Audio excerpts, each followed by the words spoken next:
ओम नमः सिद्धेभ्यः ओम नमः सिद्धेभ्यः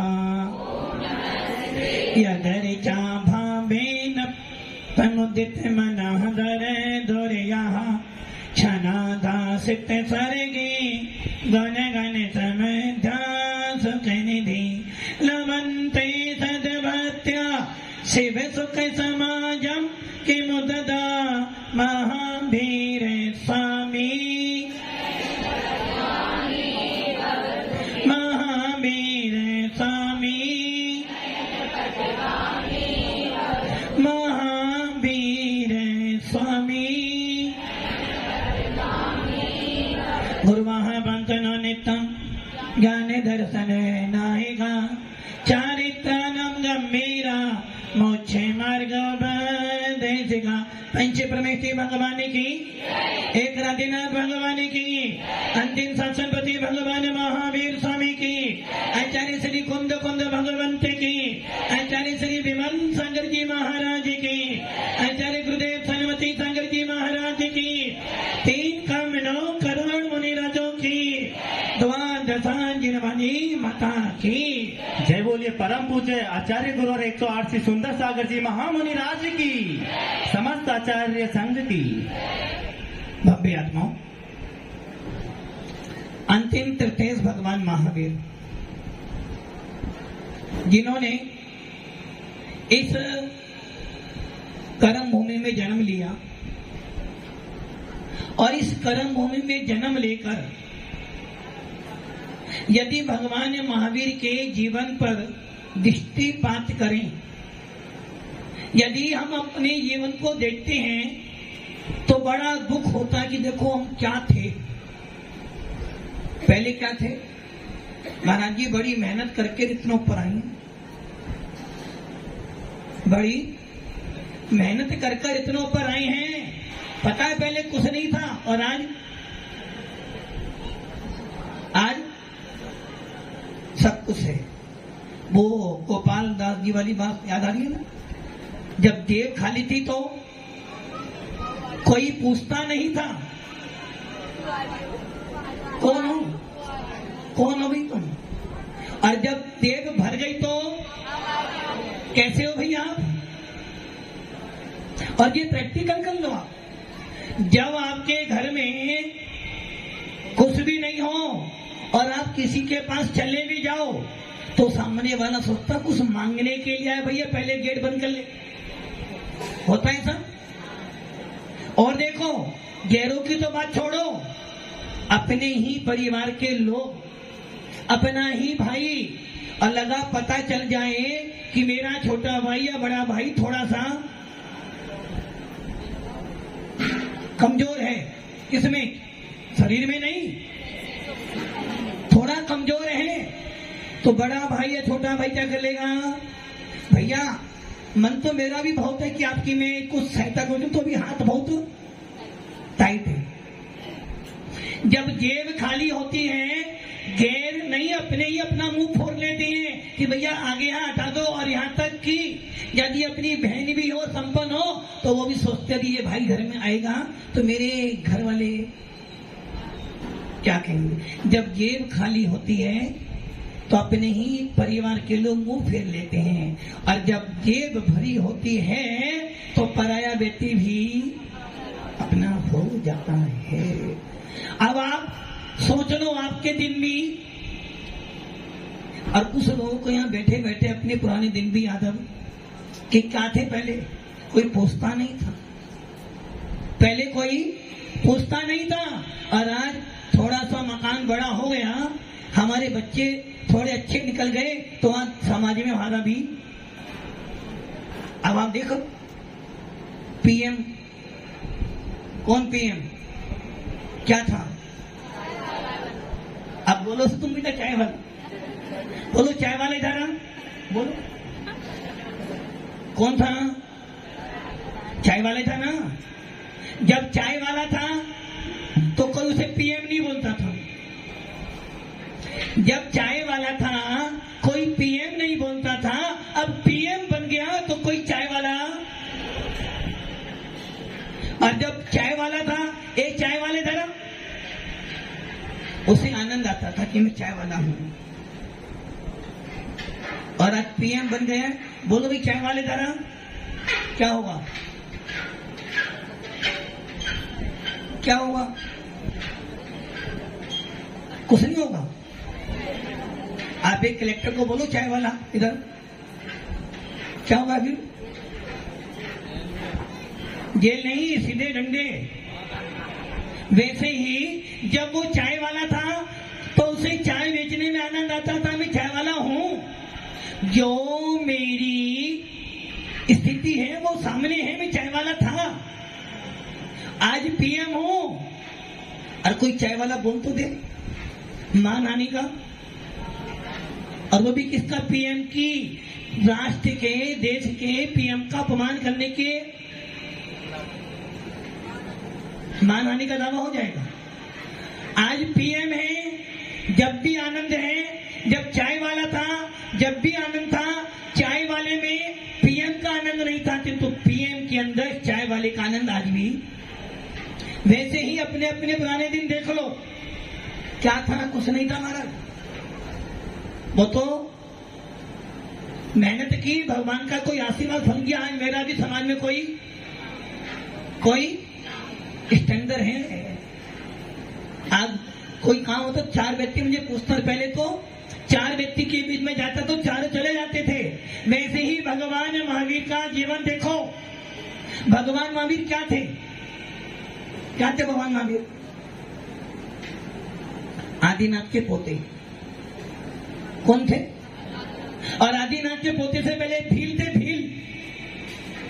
एक भील थे, शिकार खेलने गए थे, और शिकार खेलते खेलते सोचा आज दिन भर कुछ नहीं मिला, आज तो किसी ना किसी को जीव को मार के तो ले जाना, बनना घर में चूल्हा।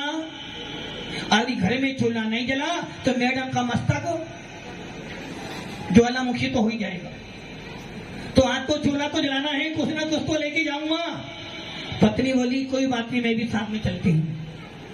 दोनों गए और निशाना लगाते लगाते बहुत समय हो गया, देखा सामने एक शिकार मिल गया, निशाना लगा लिया, मात्र बाण छोड़ने ही वाला था कि पत्नी ने बोला कि हे प्राणनाथ, आप जिस पे निशाना लगा रहे हो मुझे वो पशु नहीं लग रहा, वो तो कोई देवता लग रहे हैं। तू पागल हो रही है क्या? भूख के बिना, भूख के कारण तेरा मस्तक, तेरा मानसिक तनाव खराब हो गया है। अभी रोक, अभी मैं मार के लाता हूँ, फिर अच्छे से पकाना भी खाएंगे।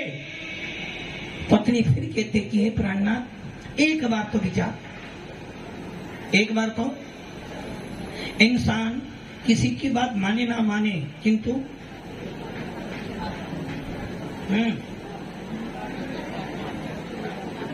क्या कह रहे? इंसान, मानव किसी की बात माने ना माने, किंतु वो तुम मानते हो बेटा, ये नहीं बोलते।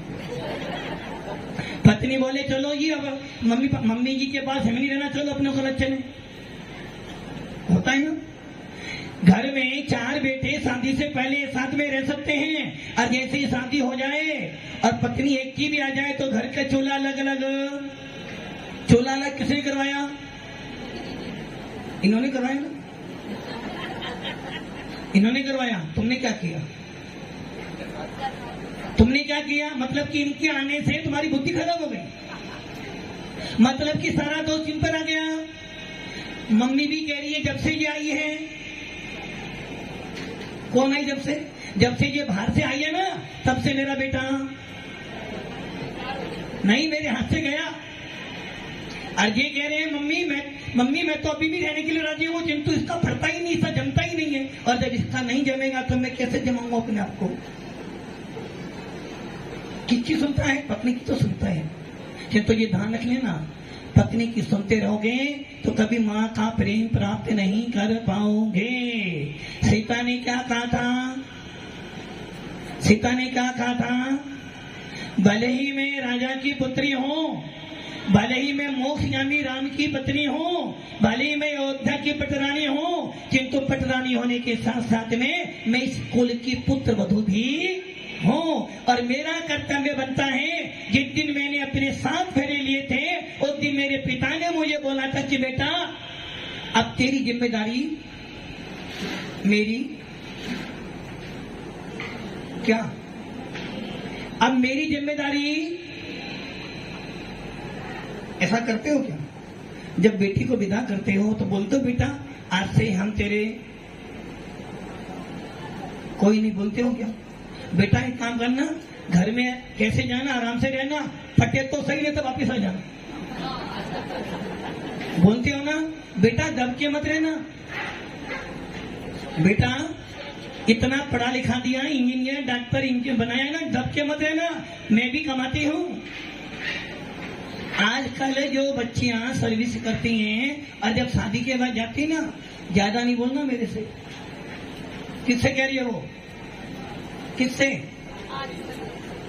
अपने पति परमेश्वर से कह रही ज्यादा नहीं बोलना। मैं भी अपने पैरों पे खड़ी हूँ, मैं भी कमा के ला, जितना अधिकार तुम्हारा है ना उतना अधिकार। और ये तो अब पीएम मोदी ने भी कह दिया कि भैया स्त्रियों को भी पूरा अधिकार मिलेगा, इसलिए ज्यादा तुम यदि एक बोलोगी तो मैं 4, बाकी मैं भी। और मम्मी ने क्या बोला, बेटा दब के मत रहना, इतनी पढ़ाई करवाई है ना, दब के तो रहना नहीं। यदि सासू एक बोले तो 4 सुनाना। यदि सासू मम्मी जी एक बोले, मम्मी जी यदि एक बोले तो 4 सुनाना।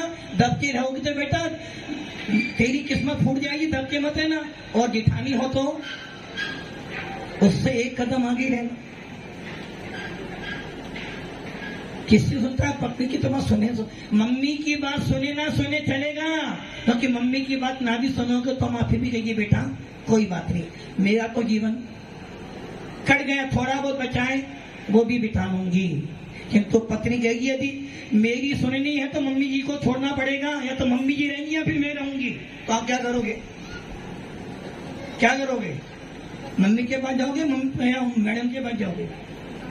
अरे मम्मी तो बोलती रहती, मम्मी का मम्मी तो ऐसी करती रहती है।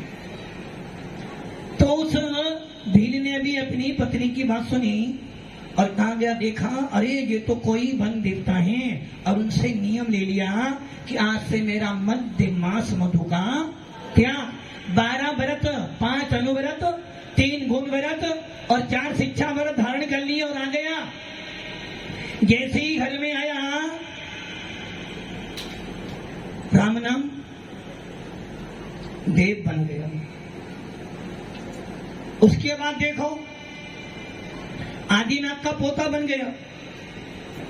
भील से कहां गया? देव बना, देव से और भव लियो, भव करते करते करते कहां पर आ गया? आदिनाथ का पोता बन गया। भरत चक्रवर्ती का बेटा बन गया, भरत चक्रवर्ती। कितने खंड है आपके पास? कितने खंड के स्वामी हो? पूरे कोठरी में तुम्हारी चलती है बस। अच्छा भीलवाड़ा में भी तुम्हारी चलती है, घर में तो घर में नहीं चलती, सामान में चलती है। बाकी अध्यक्ष है भाई, सामान में चलती है। कोई काम करना हो तो पहले अध्यक्ष जी की, किंतु घर में तो किससे चलती है? अरे महाराज जी आप भी जानते हो बुढ़ापा है, शांति से रहना तो घर में तो चुपचाप रहना पड़ेगा। 2 टाइम का खाना खाना तो चुपचाप खा लो, जो दे दे वो खा लो। यदि ज्यादा बोलोगे तो 2 टाइम का खाना भी। देखो कहना ना भैया बहू की बात माननी पड़ती है भैया, वरना यदि शांति से बुढ़ापा काटना हो तो इस वक्त मान लेना बहू कहाँ जाती है, क्या करती है, उसे टोकना।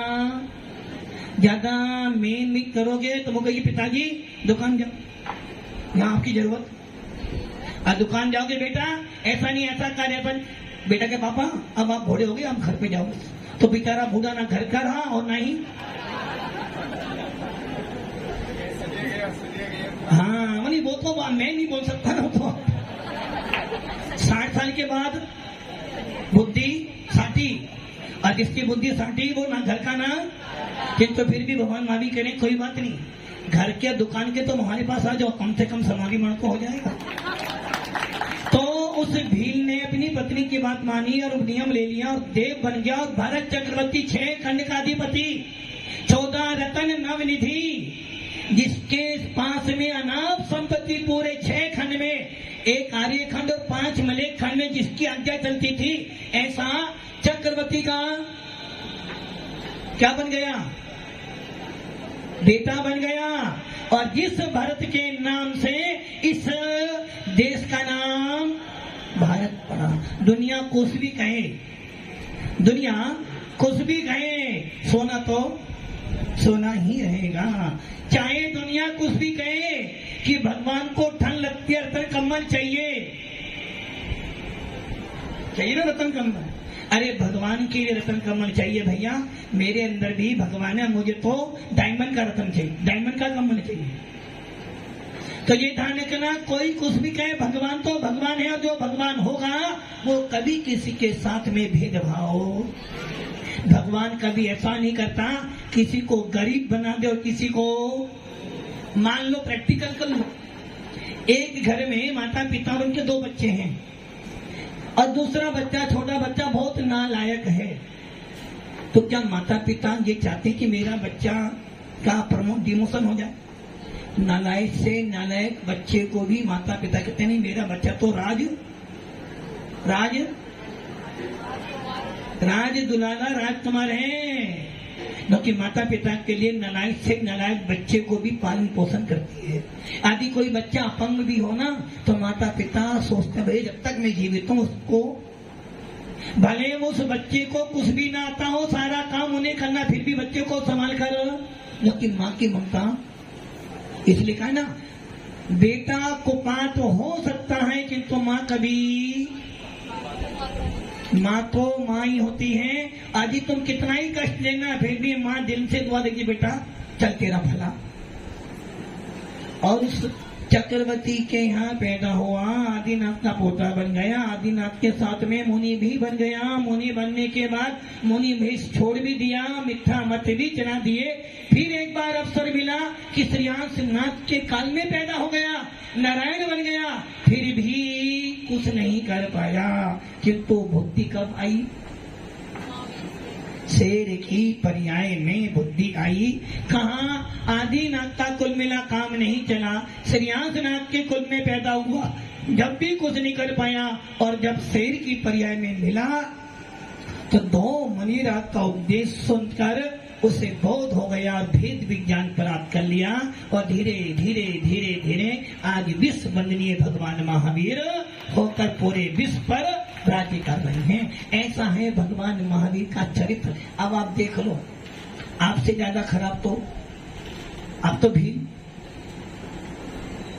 तो नहीं बने, और बने हो तो आपको याद, किंतु इतना तो याद है कि हम जैन तो कम से कम जैन कुल में पैदा तो हो गए हैं। और जैन कुल में पैदा हो जाने के बाद ये जरूर जानते हैं कि देव साथ गुरु से बड़ा कोई हमारे लिए है नहीं। और ये भावना भी भाते की है, भगवंत अंतिम श्वास जब निकले, कौन सी श्वास, तो किसको याद करोगे? मेरा बेटा कहाँ है, पोता कहाँ है, वो कहाँ है जिसको मैं लेकर आया था? कौन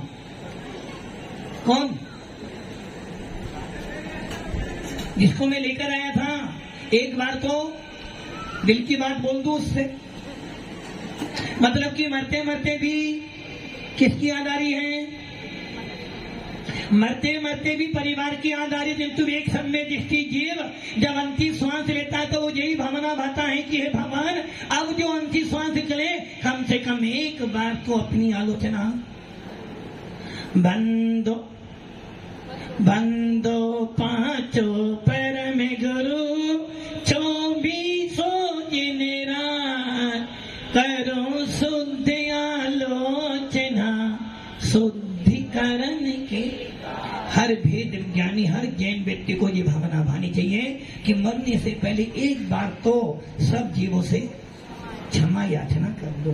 भव्य आत्मा, आपको जिन शासन मिला है, वीतराग धर्म मिला है, और इस धर्म को पाकर मात्र एक काम कर, मत बन मुनि। अच्छा काम है ना, मुनि नहीं बनोगे तो मत बनो माता जी, एक काम कर लो बस। कौन सा काम?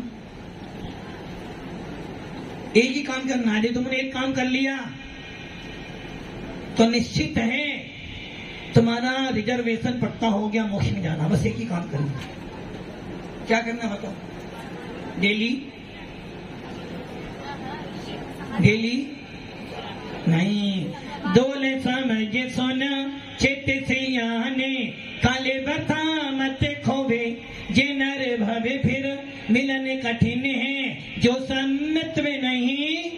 यदि एक बार सम्यक दर्शन प्राप्त कर लिया, एक बार आत्मा का बोध प्राप्त कर लिया, एक बार तूने अपने आप को जान लिया, तो समझना तेरा मोक्ष में जाना निश्चित है। इसका मतलब क्या हुआ? इसका मतलब क्या हुआ? जिनकी श्रद्धा वीतरागी भगवान पर, जिनकी श्रद्धा निर्गंत मुनियों पर, और जिनकी श्रद्धा जिनेंद्र देव की वाणी पर होती है, वो क्या कहता है? इनको छोड़कर अब कहीं और, इनको छोड़कर अब। और आपकी इच्छा क्या होती है? वो पढ़तो ना मेरी भावना में, रहे सदा सत संग उन्हीं का, ध्यान उन्हीं का नित्य रहे, उन्हीं जैसी चर्या में ये चित्त सदा अनु। और आपकी चर्या कैसे हो रही है? कभी इधर कभी करते हो, करते हो। महाराज जी क्या करें, हमारा भगवान कुछ देता नहीं, और जो कुछ देता नहीं तो हम कुछ करते नहीं। कोई नमस्कार करे तो हम नमस्कार, ये ध्यान रखना, जो चमत्कार करते हैं वो नमस्कार करने के योग्य नहीं होते, और जो नमस्कार करने के योग्य होते हैं उनके चमत्कार अपने आप हो जाते हैं। कहाँ जाते हो? जाते तो हो। जितने भी लोग यहाँ बैठे हैं, एक नियम कर लो बस। कौन सा नियम? एक ही नियम कि जिनेंद्र देव के मंदिर को छोड़कर, अन्य वीतरागी भगवान को छोड़कर अन्य कहीं भी नहीं जाएंगे। है श्रद्धा इतनी? देखो, जिनेंद्र देव को छोड़कर, वीतरागी भगवान को छोड़ के, वो कोई सा भी भगवान हो, पढ़ते हो ना, बुद्ध वीर जिने हरि हरि ब्रह्मा, या उसको स्वाधीन कहो, भक्ति भाव से प्रेरित हो जे। मैं आपसे ये नहीं कह रहा कि आप राम के पास मत जाओ, जाओ राम मंदिर जाओ, आप बुद्ध के पास जाओ, हनुमान के मंदिर जाओ, सब मंदिर जाओ, किंतु कौन से मंदिर? जिसने राग देश कामा जित जीते सब जग जान। हमारी किसी भगवान से लड़ाई, बंदे तदगुण। हम तो कह रहे हैं राम भी हमारे हैं, हनुमान भी हमारे हैं, बुद्ध भी हमारे हैं, हरि भी हमारा है, शंकर भी हमारा है, और यहाँ तक कि अल्लाह भी हमारा है। किंतु बस चर्चा कितनी करनी है? राग देश मोह से जो रहित है। किन से रहित है? राग देश मोह से जो रहित है, 18 दोषों से जो रहित है, भूख प्यास से जो रहित है, सर्दी गर्मी से रहित है, तेरा मेरे से जो रहित है। जो भगवान पूजा करने वालों को वरदान देता है, और जो भगवान निंदा करने वाले को अभिश्राप कहता है, ऐसा भगवान हमारा भगवान। क्योंकि माँ के लिए तो, माँ के लिए बहू कितनी ही माँ को गाली दे, बहू कितनी ही मम्मी जी को बुरा कहे, फिर भी मम्मी जी की नहीं, बहू तो नहीं अच्छी तो नहीं कहेगी, वो कहेगी हाँ बहू तो मेरी है। मम्मी कितनी ही खराब हो, मम्मी मतलब हाँ, और मम्मी जी मतलब उनकी मम्मी सासू माँ, सासू और माँ। मम्मी कितनी ही भी बेटी, मम्मी कितनी ही भी डांट दे, कितनी ही मार दे, फिर भी बेटी कहते मम्मी तो माँ तो। और सासू माँ मम्मी जी एक शब्द बोल दे तो रात भर नींद। तो हम कह रहे हैं भगवान कोई भी हो, हमारी भगवानों से लड़ाई नहीं है, हमारी तुम्हारी तो बस इतनी सी भावना है, जिसको मैं पूछता हूँ उसके अंदर राग देश मोह नहीं हो। मेरा भगवान कैसा हो, जिसके लिए कोई निंदा करे तो भी द्वेष नहीं करते, कोई प्रशंसा करे तो भी राग नहीं करते, कोई आरती उतारे तो वरदान नहीं देते, और कोई तलवार लेकर मारे तो उसको कोई द्वेष नहीं रखते। ऐसा भगवान जो होगा, वो भले ही अल्लाह हो, बुद्ध हो, राम हो, कोई भी हो, वीर हो, हम अपना मस्तक तो बस एक ही नियम ले लो कि वीतरागी भगवान को छोड़कर अन्य किसी भी दर पर अपना सर है। मजबूती है। कैसी मजबूती? महाराज आपकी बात ठीक तो नहीं, तो जाना तो वरना वो नाराज हो जाएंगे तो दुकान चलना बंद। अरे जो भगवान नाराज होते हैं वो कभी वीतरागी नहीं होते हैं, और जो वीतरागी होते हैं उन्हें तुम्हारी दुकान परिवार से कोई प्रयोजन। तो बस इतना नियम कर लो कि वीतरागी भगवान को छोड़कर कई माथा नहीं टेकूंगा, और निर्गम साधु को छोड़कर किसी को नमस्कार और नमोकार मंत्र के अलावा किसी मंत्र को नहीं जपूंगा। समझना, आपको मोक्ष में जाने का रिजर्वेशन तो मिल जाएगा। अब आपके हाथ में क्या करना है? मैना ने क्या किया था? श्री सिद्ध चक्र का पाठ करो, दिन रात ठाठ से प्राणी फल पायो मैना। मैना सुंदरी ने क्या किया था? कोड़ीपति मिला, पिता ने क्या बोला था? बेटा किसके भाग का खाती हो? किसके भाग का खाती हो? तुम्हें इतने अच्छे कपड़े मिलते हैं, इतना अच्छा तुम्हें कॉलेज पापा ने दिया, तुम्हारी हर बात पूरी करता, तुम्हें एप्पल का मोबाइल भी दे रखा, घूमने के लिए गाड़ी भी दे रखी है, सवेरे शाम अच्छा खाना देते हैं, और कमरे में एसी भी लगा रखा है। एसी है ना, कूलर तो है ना। पापा ने तुम्हें एक बाइक भी दी थी चलाने के लिए, मोबाइल भी दिया, और बैग में थोड़ी बहुत पॉकेट मनी भी दी है। पापा अच्छा, अरे तो तुमसे पूछे तुम्हारा पालन पोषण कौन करता है? तुम किसके भाग का खाते हो? क्या बोलोगे?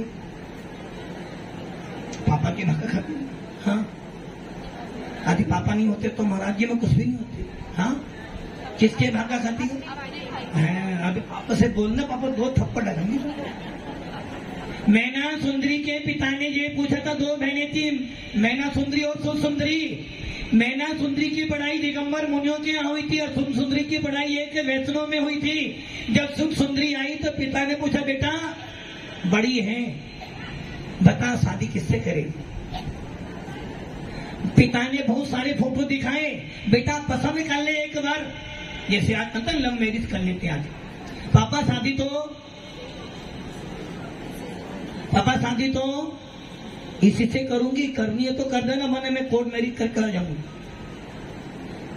मैना सुंदरी सुंदरी से पूछा, बेटा ये सारे फोटो में बोल, शादी किससे करेगी? उसने अपना एक कहा, पापा शादी इससे करूंगी। पिता बोले, हाँ जी मेरी बेटी है, मेरी बात मानती है। मैना सुंदरी से पूछा, बेटा देख ये सारे फोटो में कर ले, अपना पति चुन ले। यदि आप बहुत अच्छा क्या करते? पापा शादी तो राजी कर दो, तो तुम्हारी इज्जत बड़ी जी, बनना मैं तो जाऊंगी पक्का। सुंदरी मैना सुंदरी कहती है, पिताश्री जो कन्या अपनी पसंद से वर चुनती है वो कभी चैन नहीं हो सकती। सुन लो अब बात, जितने लोग यहाँ युवा लोग बैठे हैं, वो क्या कह रही है मैना सुंदरी, पिताश्री यदि कन्या को, बेटी को अपना पति अपने आप चुनना हो तो ये सौभाग्य की बात नहीं होती। और आपको शर्म नहीं आ रही कि आप जैन होकर अपनी बेटी से पूछोगे, बेटा किससे ब्याह करेगी? हमारे शास्त्रों में, हमारे धर्म में पिता जो दे देता है उसे कन्या स्वीकार कर लेती है, क्योंकि पिता कभी अपने बच्चों का बुरा नहीं सोचता है। और ये पिताश्री, मैंने दिगंबर साधु से शिक्षा ली है, और दिगंबर साधु ने मुझे एक ही पाठ पढ़ाया है, बेटा विश्व में सबसे बड़ा गुरु यदि कोई होता है तो सबसे पहली माँ होती है, और माँ के बाद गुरु हमारे हमारे जो लौकिक गुरु हैं, इसलिए माँ हमें चलना सिखाती है, बोलना सिखाती है और उंगली पकड़ कर हमें मंजिल दिखाती है। और गुरु जो होते हैं हमें अपना हाथ पकड़कर मोक्ष मार्ग पे खड़ा कर देते हैं ताकि हमारा निर्माण प्राप्त हो जाए। इसलिए जीवन में माँ का उपकार और गुरु का उपकार कभी चुकाया नहीं जा सकता। पिताश्री हमारे गुरु ने हमें उपदेश दिया है कि सुशील कन्याएं, कुलीन घर की लड़कियां अपना विवाह अपने आप नहीं करती, पिता जो दे देते हैं वही स्वीकार कर कर राजी रहती हैं। पिता ने फिर पूछ लिया, बेटा इतनी सारी सुविधाएं तुझे मैंने दी, राजकुमारी की तरह तुझे पाल पोस के बड़ा किया, एक बात तो बता, सवेरे सवेरे नौकर आते हैं, दास आते हैं, तुझे उठाते हैं, पंखा करते हैं, दासियां आती हैं, तुझे निलाती हैं, अच्छा अच्छा तुझे पकवान खिलाती है, सवारी पर जाती है, सारे राज्य में तेरा सम्मान होता है, ये सब किसकी देन है? सुंदरी बोलते, पिताश्री ये सब आपके भाग्य का है। मैं ना सुन देते, पिताजी ये सब तो मेरे भाग्य में लिखकर आया था, मैं अपने भाग्य का खाती हूँ, मेरे भाग्य में तुम कुछ भी नहीं कर सकते। पिता ने सुन लिया और चोट लग गई। अभी कोई बेटा बोलते, पापा तुमने मेरे लिए किया क्या है? बेटा तुझे मैंने एक बाइक दे दी, मोबाइल दे दिया, इतना सारा धन दिया, और फिर तो पिताजी आपने मेरे लिए किया क्या? जो तो मेरे भाग्य में ही था। तो पिताजी क्या करेंगे? इधर कन से मेरे कन से दाना पानी। मैना सुंदरी के पिता ने सुना कि बेटी कह रही ये मेरे भाग्य का है। पिताश्री आप अपने भाग्य का खाते और मैं अपने भाग्य का खाती हूँ। मेरे भाग्य में तेरा भाग नहीं है, तुम्हारे भाग्य में मेरा भाग नहीं। और इतना ही नहीं, मेरे भाग्य में जो लिखा है उसे तो भगवान भी नहीं टाल सकते। मेरे भाग्य में जो लिखा है उसे तो भगवान भी नहीं जान सकता, और मेरे भाग्य को बिगाड़ना बनाना किसी भगवान के हाथ में नहीं, मेरे हाथ में। यदि बच्चा पढ़ लिख कर सीए बन जाए तो पापा कहते हैं, देखा मेरा बेटा सीए, मेरा मेरा मेरा। क्या किया पिताजी ने? पिताजी ने किया, सारी मेहनत किसने की? बेटा बेटी ने की। सारी मेहनत तो बच्चे ने करी, रात रात तक पढ़कर आया, और जब सीए बनकर आया, देखा मेरा बेटा मैंने बनाया सीए, मैंने रात दिन मेहनत करके पढ़ाया। अरे तूने तो क्या मेहनत तो, अरे मान लो यदि बेटा सीए में रह जाए तो नालायक, तुम्हें नाक कटवा, सारी गलती इसी की है। जब सीए बनकर आया सारी मेहनत तेरी थी, और जब फेल हुआ तो सारा तूने गलती करी, ना तूने पढ़ाई नहीं की। मैना सुंदरी के क्या बोली पिताश्री, मेरे भाग्य को बदलने वाले भगवान महावीर भी, जो मेरे भाग्य में लिखा है उसे बदलने वाला मैं स्वयं हूँ और बिगाड़ने वाला भी मैं हूँ। इसलिए पिताश्री मेरे भाग्य में जो लिखा है वही होने वाला है, इसलिए आप मुझे जो दे दोगे मैं स्वीकार। पिता को चोट लग गई और ऐसा हमकार लगा कि मेरी बेटी मुझे मुँह चलाती है, अब तो इसे अब तो छोड़ूंगा ही नहीं, अब तो इसका भाग्य देखना। बेटा एक बार और सोच ले। पिताश्री जैन व्यक्ति अपने बच्चों को जो कि हमारे गुरु ने सिखाया है, जो हमारे गुरु जन हमें दे देते हैं वही हमारा राजी से स्वीकार। पिता को अहंकार आ गया, गुस्से में कोड़ीपति। मैंने अब भी बोल दे, मैंने अभी भी बोल दिया, बना कोड़ीपति मिलेगा। पिताश्री यदि मेरे भाग्य में कोड़ीपति है तो आप कामदेव नहीं बना सकते, और यदि मेरे भाग्य में कामदेव है तो यही कोड़ीपति कामदेव हो जाएगा। इतनी श्रद्धा जब हो, जब बोलना नमो अरिहंतानम, जब इतनी श्रद्धा आ जाए तब जना अरहंत शरणम गच्छामि। है इतनी दम, इतनी मजबूती है कि मैं भीतराज मंदिर को छोड़कर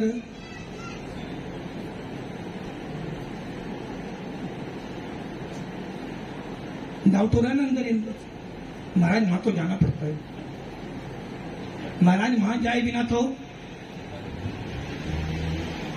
एक घड़ी जिन मंदिर छोड़ सकता है, जिन तो वहां जाना तो यदि नाराज हो गए तो सारा उल्टा पुल्टा हो जाएगा।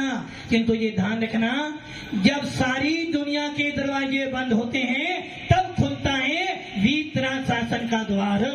सारी उम्मीदें हार जाना, किंतु जब जिन शासन के पास जाओगे तो कहे बेटा डर मत, मैं तेरे मेरे दुख के दिनों में वो बड़े काम आते हैं। कौन आते हैं? कौन? वो वाले भगवान। कौन से भगवान? नहीं, वीतरागी भगवान काम आते ही नहीं है।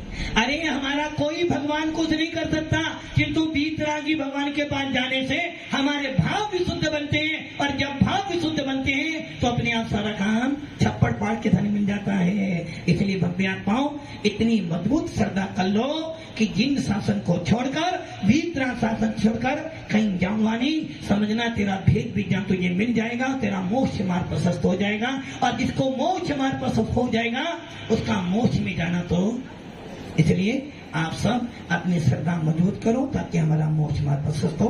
ओम नमः